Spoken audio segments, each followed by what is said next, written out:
Hello everyone and welcome back to the channel. This video is going to be about whether or not a narcissist is happier with their new supply, which is a question that many people ask, and it's a very normal question to ask, because when you've spent your time building your life with someone, creating a future with someone, when things are seemingly from your point of view going well with someone, and then they up and leave you, and within a matter of days they are with somebody new, or when you've been questioning them about somebody or just having that niggling doubt about somebody, and before you know it you find out they are with that other person as well as you. It brings a lot of questions to the mind. We want answers, we want closure, we want to understand the part that we played in the scenario. We want to understand that the part they played in the scenario. We want to gain clarity of the situation so that we can recognise what might have happened, recognise what might have gone wrong, learn from our mistakes and not repeat them in the future. However, when it comes to a narcissistic person, although they will get you to blame yourself for everything that goes wrong within your life and within their life, and they will get you to blame yourself for everything that they do wrong, everything that you do wrong, and they will take the credit for everything that goes right and everything that they do right. So when it comes to a narcissist, them and their new supply has nothing to do with you, and it is not your fault, and it's nothing to do with the new supply. The new supply is no better or worse than you. It is just that, supply to a narcissistic person. As for whether they are happier with the new supply, yes, in the beginning they will be happier with the new supply, because in the beginning they are love bombing the new supply. They are selling the new supply an illusion of who the new supply would like them to be, so that they can exploit the new supply, so that they can manipulate the new supply, so that they can get their needs met from the new supply. They can be selling the new supply your dreams while they get to know the new supply and what the new supply would like. So it seems a bit more authentic, because the narcissist is coming from a place of your dreams, not the new supply's dreams. And so it seems like the narcissist is being genuine, because to the new supply, they don't know that they were your dreams. And this is a double win for a narcissist, because they get to hook the new supply in with your dreams, and they get to take the new supply to all the places that you would have liked to have gone to, and they usually find a way of making sure you find out about it to hurt you, because the narcissist didn't believe that you were supplying the narcissist with the attention that they believed they were entitled to. When it comes to a narcissist new supply, it's nothing about who you are as a person. Yes, we all need to learn, we all need to grow, we all need to recognise ourselves. However, with a narcissist cheating, a narcissist moving straight on, it's all to do with that narcissist and them getting their needs met. Which is why they will be love bombing the new supply. They will be showering them with flattery. They will be showering them with gifts. They will be showering them with excessive time and attention. Whatever it is that narcissist uses to manipulate an individual, to get somebody, to trip somebody into falling in love with the narcissist. They will be mirroring the person. As they're spending time with that person, they'll be getting to know everything about that person, just like they did you. And you can remember how nice it was in the beginning. So they will be mirroring the new. They will be future faking with the new, just like they did with you. With a narcissist, it's that repeat cycle of behaviour.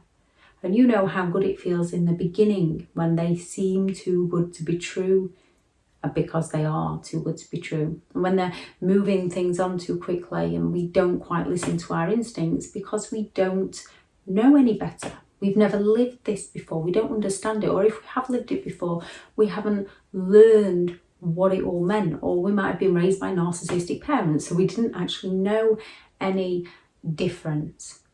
So when it comes to a narcissist and the new supply will be showering them with all the attention that we once showered the narcissist with in the beginning. So yes, in the beginning, the narcissist will be very happy with the new supply and very smug, because they are manipulating the new supply to get their needs met, and more often than not, they are using the new supply to get at you, to hurt you. And narcissists get a real kick, joy out of causing other people's pain and misery.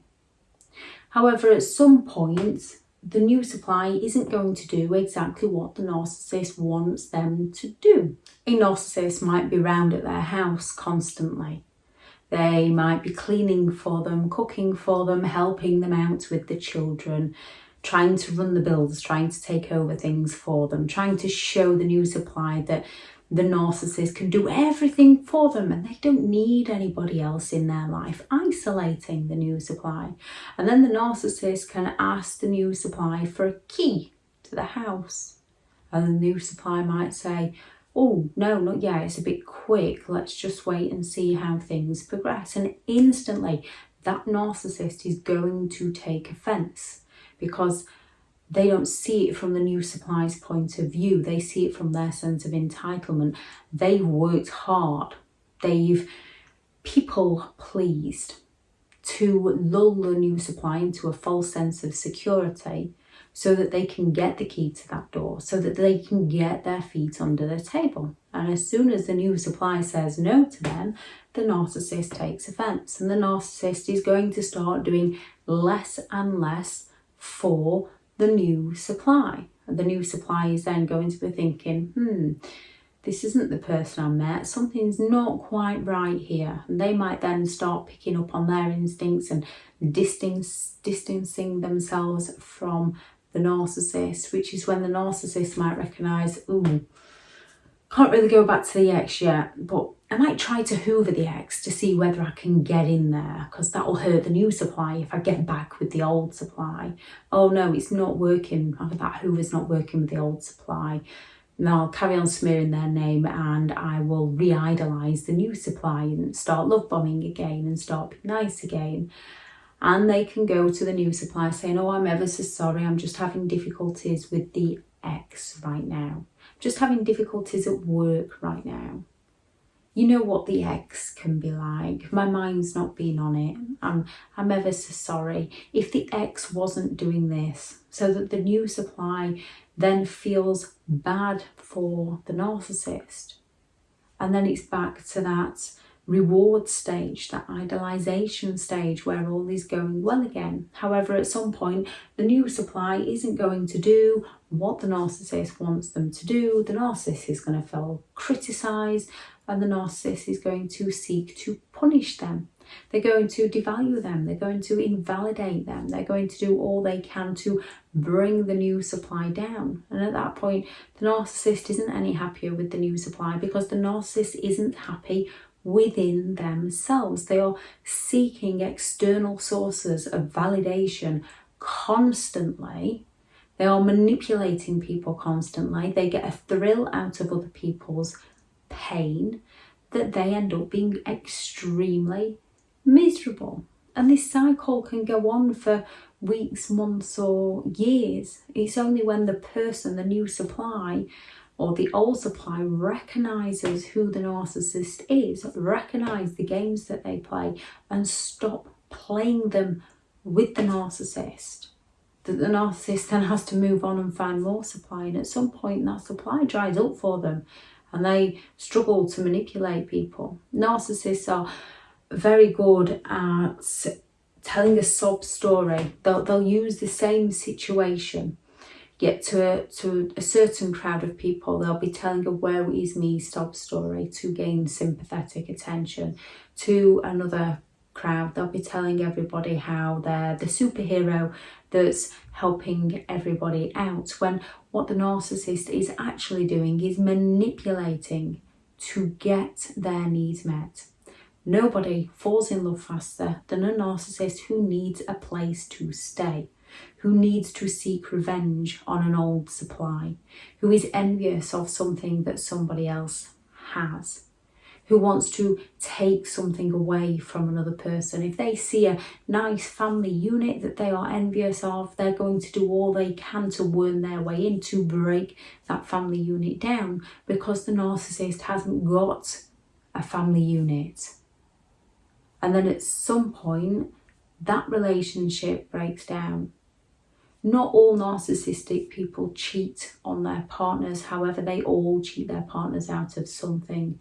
They all cheat their parents, their siblings, their friends out of something. It's in their nature to exploit people, and they feel entitled to exploit people. And the majority of them don't even see themselves as the problem. The majority of them think that everybody else is the problem and everybody else needs to change for them. So is the narcissist happier with the new supply? Yes, in the beginning. Not in the way that a relationship should be. Now you're free, you can work on the things you enjoy. You can start doing all the things that you wanted to do that the narcissist wouldn't let you do. And you are more than capable of doing them by yourself. You have the strength, you have the endurance within you. If you found the coping mechanisms to survive the relationship, you will find them to survive recovery. You can start doing all the things that you wanted to do for you, and you can start meeting like-minded people with a greater awareness of when you need to slow things down, when you need to stop giving people too much information, and when you can genuinely relate to somebody and get on with somebody and open up with somebody. You have the ability to find that genuine connection with another person. A narcissist, unfortunately, never does, because it's who they are as a person. I shall add in the video description the patterns of the video on the patterns of behaviour that most narcissists tend to follow, and the 2 sides to a narcissist once you go no contact with them, to give you more information on those. If you do find the information helpful on this channel, please do subscribe. Thank you very much for listening. Go out there, create the day that you deserve, because you do deserve to have an amazing day. Bye.